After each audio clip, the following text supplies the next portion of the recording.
The series where I break down ancient civilizations and realms that have to do with the foundation of magic, and this one is going to be all about Atlantis. The first thing we have to truly understand before grasping the importance of Atlantis is the time period it existed in prior to its cataclysm. Time at Atlantis merges very closely to the times of the Elder Gods. Not just that, the start of the pantheons of Earth themselves. The reason Atlantean magic is so potent is because it's coming directly from the primordial source itself, the Elder Gods and their kin. The character that symbolizes this ideology very well, and someone who I believe is going to be showing up in the future, is known as Zered Na, the source supreme of Atlantis, as well as the direct apprentice to Agamotto, the son of Oster. You really gotta delve deep to truly understand the expansiveness of magic and Marvel. This has been a thing that's been building up on since the 60s and 70s. There's certain characters who've existed back in those time periods, like Man Thing and someone else who I'll bring up later, that also plays a pivotal role in modern magic. Now we're talking about Zered Na. Like I noted, the apprentice to Agamotto himself, the first human he believed could truly understand and handle what it meant to be a sorcerer supreme, in quotation, because the title didn't really exist here yet. There's a problem. Atlantis believes that Zered Na became too infatuated with magic. Mind you, Atlantis, at least back in the day, were more magic hunters than magic users. They did have their fair share, especially those in the deep covens, but the grand scheme of them were magic hunters. Zered Na's most potent abilities was her clairvoyance, her ability to see into the future, and with that ability tried to guide Atlantis to a better future by trying to escape the great cataclysm. But again, like I noted, Atlantis was not rocking with her being so attuned to magic. So what did they do?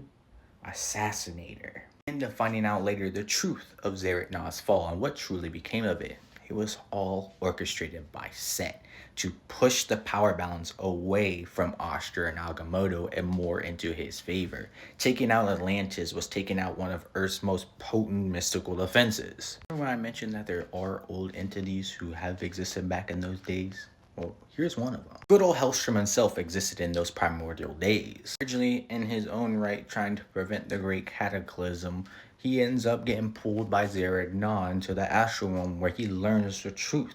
This is a thing that needs to happen, and no matter what, I have to prevent anyone from, stopping the Great Cataclysm. Specify because I don't think I have. The Great Cataclysm is just the fall of Atlantis. And even though someone like Set has had his own bits and pieces to help this be achieved, he's not the one that directly caused it. Remember that I noted that Atlantis existed when the Elder God and its kin walked the earth? Well, that is important because there is a certain god is to blame about the fall of Atlantis and held that secret from practically anyone else. You can even argue other gods. Neptune slash Poseidon, the same entity, makes notion that the whole reason he made Atlantis fall is out of jealousy.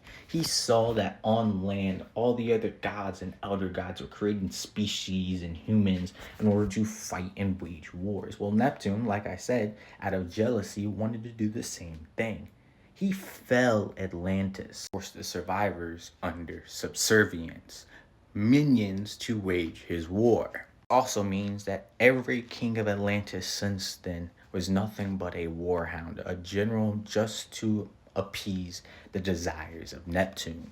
Namor wasn't rocking with that, and his whole series is breaking that chain, evolving Atlantis as a species. Evolving mutant kind being about evolution. There's a reason he is the last king of Atlantis. He's evolving the title. I really want to drive home the notion that most of the threats characters like Doctor Strange are dealing with currently came to Earth because of Atlantis, more than likely. The Hell Lords, the Fear Lords, the extra higher dimensional entities. Speaking of Fear Lords, the Dweller in Darkness, a great old one who existed in the prior cosmos, wanted to claim Atlantis for his own, but he couldn't because Zered Na was always there to stop him.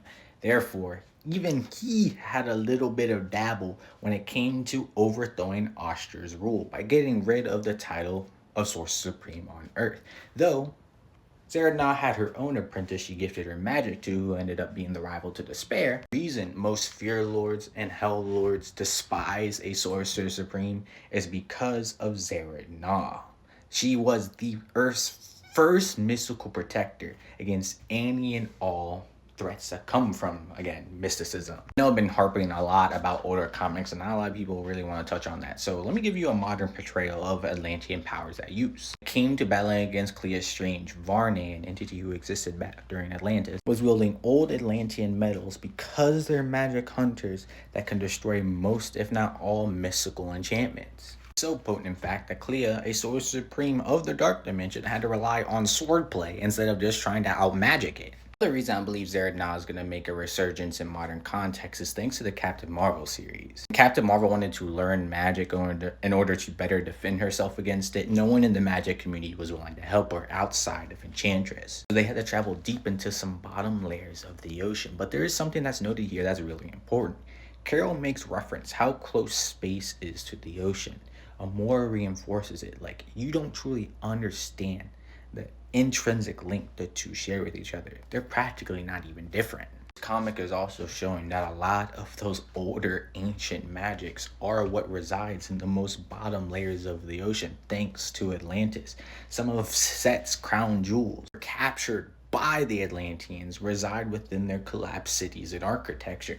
Some of the most ancient and dark evil magics, again, reside at the farthest bottom trenches of the ocean. The reason I believe Zeradna is going to be invoked in a modern sense is what happens to Amora's son, who is linked to that old ancient Atlantean magic. He drank that potion so primordial and potent that made from the elder gods themselves that completely drained him of all his magic. Not just drained him, completely made him immune to it. Ever since this moment, Amora despises Captain Marvel, so much so that she went to the Magical Council in order to try to get her executed for such a dangerous act. Now, Amora likes control. Reading the current Mortal Thor series, the same thing she was trying to do with old boy, she's doing to Magni, putting him in a place of power to better satiate, or better herself, really. The growth of power for Asgard could be Amora's chance to bring back both her sons, the one that died during Shredder's Academy and revitalizing this one's magic. Another reason I believe Zeradna is going to get a reference in modern storytelling,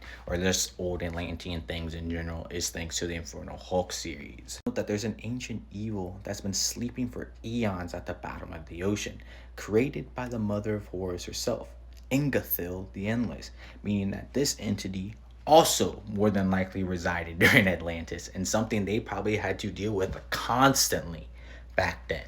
No one in the past could tame this beast. Have to look to the future. And there's only one entity who is truly willing to claim the seas as their own, truly benefit them to what it needs to be. Namor. And with him not having real royalty ties, him having Ingathil in his back pocket to call on whenever would be perfect. In order to truly understand Ingathil and truly understand Atlantis, he's gonna need a guide, someone who can show him the old ways. No modern sorcerer, Strange included, knows what is up truly with Atlantis. The only way for them to know is just like Hellstrom, her to guide him through the right path.